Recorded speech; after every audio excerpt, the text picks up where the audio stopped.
Assalamualaikum warahmatullahi wabarakatuh. Salam sejahtera bagi kita semuanya.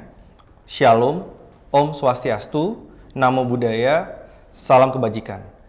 Halo Sobat RSPPN, apa kabarnya hari ini? Semoga sehat selalu teman-teman. Welcome to Podcast Diagnostik, podcast dialog seputar medis. Bersama saya, Hosanda, Dr. Septian Kristi Nugroho. Nah, di kesempatan kali ini, kita akan ngobrol mengenai penyakit paru yang mungkin sobat semuanya pernah mendengar, yaitu adalah PPOK atau penyakit paru obstruktif kronis. Agar kita bisa lebih mengerti mengenai apa itu PPOK, maka saya tidak sendiri di sini dan bersama saya sudah hadir Dr. Andi Ibnu Hajar Aziz, spesialis paru yang juga berpraktik di RSPPN Sudirman. Selamat siang, Dok. Selamat siang, dokter. Apa kabarnya hari ini, Dok? Oke, alhamdulillah baik. Baik ya, Dok ya.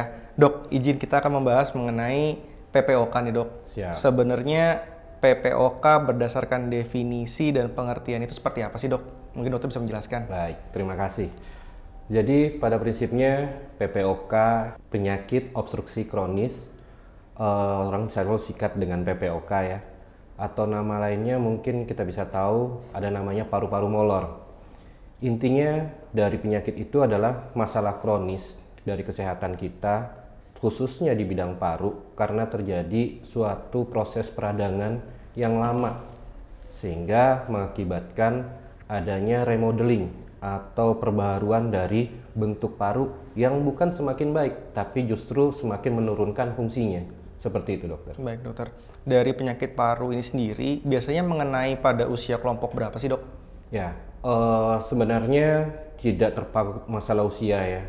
Karena kita tahu sendiri penyakit ini terjadi karena habit dan suatu lingkungan di mana paparan asap rokok, kemudian itu perokok aktif itu sendiri, paparan biomas dan segala macamnya, sehingga memang ke depannya itu umur-umur awal-awal aja sudah bisa terjadi suatu gejala PPOK. Tapi pada prinsipnya ini biasanya terjadi di umur 40 tahun ke atas. 40 tahun ke atas ya, Dok ya. Siap. Kemudian faktor risiko utama apa, Dok, yang dapat menyebabkan seseorang sehingga bisa terkena PPOK, Dok?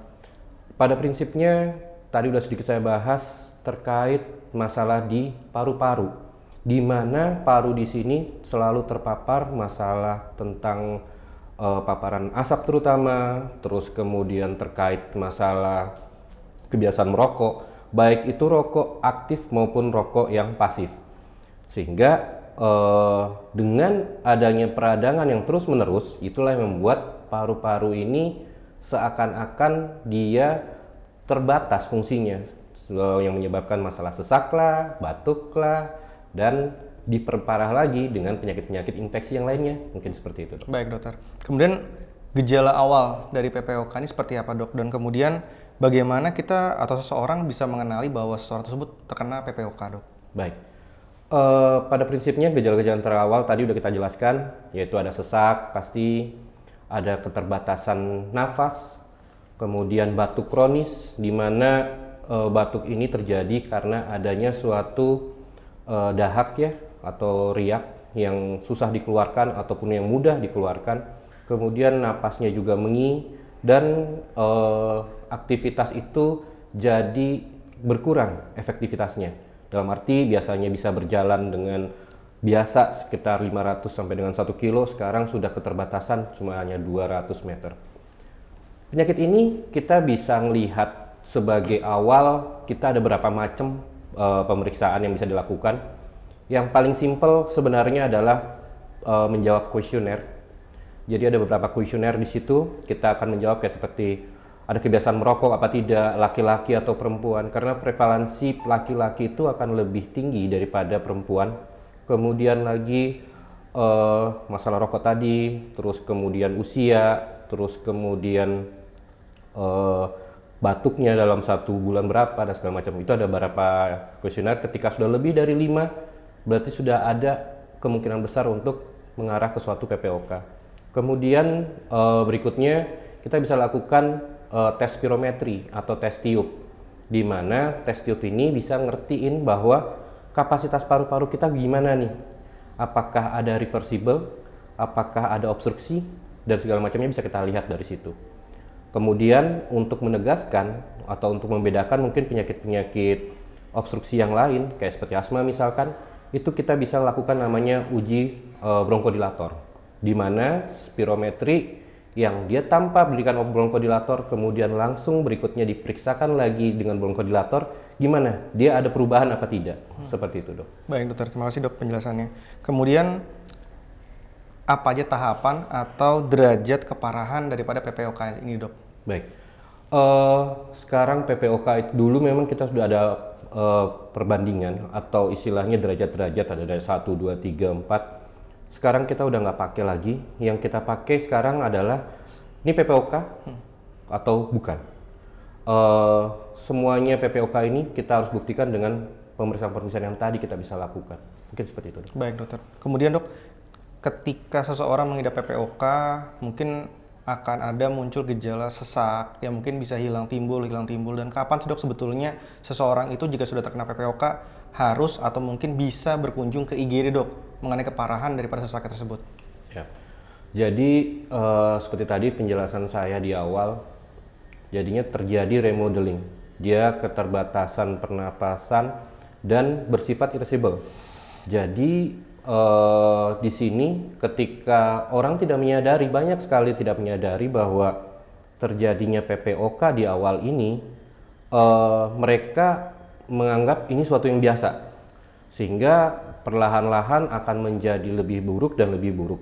Nah, terkait ketika kondisi yang lebih buruk, disinilah yang kita sayangkan bahwa karena ini memang PPOK yang bersifat dia itu permanen ya, semi permanen, di mana dia itu untuk perbaikannya akan sulit, sehingga ketika misalkan kita sudah mengalami nih yang namanya sesak, batuk, purulen, bahkan mungkin disertai dengan infeksi-infeksi yang lain sehingga memperberat PPOK-nya, otomatis di sini dia akan mengalami keterbatasan aktivitas dan bahkan bisa sampai penurunan kesadaran karena kemampuan parunya ini sendiri untuk mengambil oksigen itu sudah sangat kurang. Nah, di sini pentingnya kita ini sebenarnya harus ada yang namanya MCU ya, di mana kita ini jangan mendeteksi segala sesuatu itu ketika kita sudah berat, sehingga tidak usah ke IGD karena kita tuh udah tahu nih, oh saya ada kayak gini, ada kecenderungan ke arah mana, sehingga kita bisa lebih mencegah ya. Mungkin seperti itu, Dok. Baik dokter. Kemudian pengobatan atau terapi untuk PPOK ini yang paling efektif sebenarnya apa sih dok? Ya. Jenis terapi banyak yang bisa kita berikan. Pada prinsipnya pemberian bronkodilator, obat-obatan yang inhalasi itu yang sangat direkomendasikan. Kenapa seperti itu? Karena ini penyakit kronis ya, di mana ketika kita mengkonsumsi obat-obatan oral misalkan, ya bisa masuk ke metabolik, akan mengganggu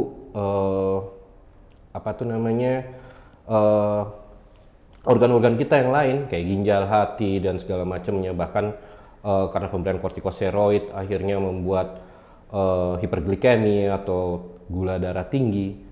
Dengan adanya pemberian inhalasi diharapkan pemberian obat ini tidak ke metabolik tapi langsung menuju ke target terapinya, yaitu paru itu sendiri.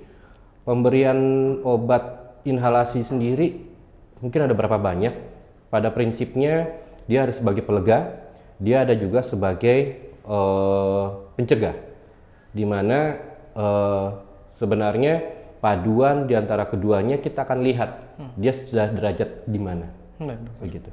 Kemudian dok, apa yang bisa dilakukan masyarakat untuk meningkatkan kesadaran tentang PPOK ini sendiri dokter? Karena kan penyakit PPOK ini sendiri kan antara asma mungkin adalah hal yang paling lebih diingat ya dok ya dibandingkan dengan PPOK. Siap. Terus bagaimana caranya masyarakat itu lebih meningkatkan awareness terhadap PPOK ini sendiri dok? Baik, jadi pada prinsipnya ketika kita memang sudah punya faktor resiko, di mana usia kita sudah di atas 40 tahun seperti tadi kita jelaskan, kemudian kita tahu sendiri udara polusi di Jakarta, baik itu dari kendaraan bermotor, pabrik dan segala macamnya, dan yang terutama sebagai orang yang perokok aktif mungkin atau perokok pasif karena suaminya atau yang lainnya merokok, di situ kita sudah paham bahwa inilah semua faktor-faktor yang akan mengakibatkan adanya gangguan di saluran pernafasan, khususnya pada penyakit-penyakit PPOK. Dari situ kita sebenarnya pertama kita bisa udah hindarin dulu. Kemudian berikutnya kita di sini ada awareness di mana jangan nunggu sakit terlalu berat dulu baru datang ke dokter. Sehingga ketika kita pun memperbaiki itu tidak perlu effort yang terlalu tinggi.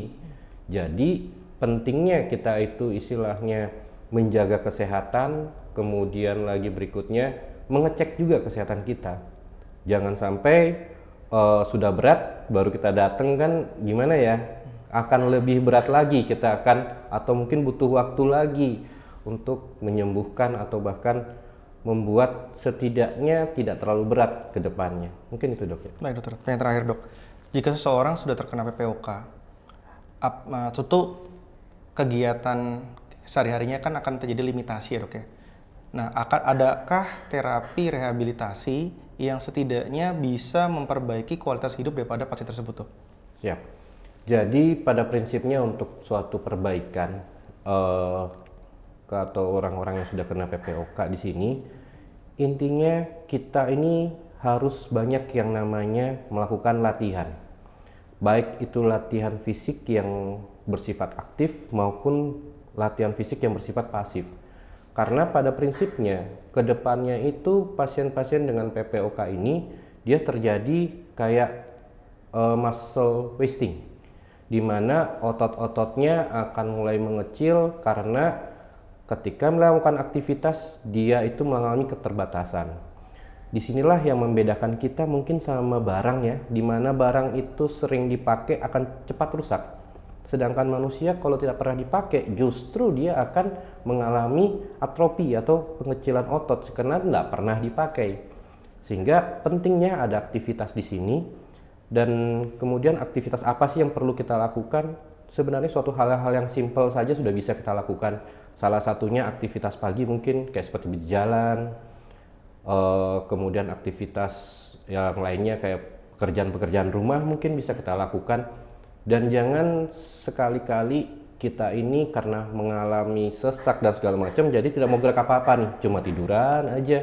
Di situ yang akan malah mengalami suatu penurunan lagi dari efek dari PPOK itu tadi. Sehingga memang penting sekali untuk melakukan kegiatan ini, atau mungkin lebih jelasnya sebenarnya kita di sini kan rumah sakit kita fokus ke rehabilitasi medik ya dok ya. Di situ pun mungkin kita bisa diberikan petunjuk atau tata cara apa yang bisa kita lakukan. Pada prinsipnya hanya satu, yaitu aktivitas yang aktif maupun aktivitas yang sifatnya pasif. Mungkin gitu dok. Dan terakhir dok, di RSPPN sendiri untuk penanganan PPOK dari awal diagnostik sampai penyembuhannya itu semua ada ya dok ya? Siap, ada semua. Oke, jadi sobat RSPPN di rumah jangan lupa kalau ada anggota keluarga yang mungkin terdeteksi atau terindikasi terkena PPOK bisa berkunjung ke RSPPN Sudirman ini. Oke dokter, merangkum mengenai PPOK yang dokter sudah utarakan di awal bahwa PPOK itu sendiri adalah suatu penyakit obstruktif kronis yang ditandai dengan adanya gangguan daripada elastisitas daripada paru yang biasanya terjadi pada usia tua, tapi saat ini sudah mulai bergeser pada usia muda pun juga sudah bisa terkena. Hal ini disebabkan oleh karena pajanan atau paparan daripada asap rokok, dan ini bisa menyebabkan gangguan yang biasanya ditandai dengan gejala sesak sampai yang berat. Dan inilah pentingnya kesadaran daripada masyarakat untuk dapat mengurangi paparan daripada asap rokok maupun asap-asap yang lain tadi itu. Dan Dr. Ibnu, semoga ngobrol-ngobrol kita kali ini bisa membuka wawasan kita, terutama pada sobat RSPPN yang menonton ya dok ya. Siap. Kemudian baiklah sobat RSPPN, jangan lupa untuk tetap selalu menjaga kesehatan. Terima kasih kepada Dr. Ibnu untuk sharing ilmu. Semoga bisa menambah wawasan dan motivasi untuk kita tetap selalu sehat. Terima kasih juga untuk sobat RSPPN di rumah yang sudah menonton podcast diagnostik. Semoga podcast ini bermanfaat bagi semuanya. Jangan lupa follow IG rspnsudirman.id, like dan subscribe YouTube RSPPN Sudirman. Wassalamualaikum warahmatullahi wabarakatuh. Salam sejahtera, salam, Om Santi Santi Santi Om, Namo Buddhaya, salam kebajikan. Sehatku, sehatmu, sehat kita semua.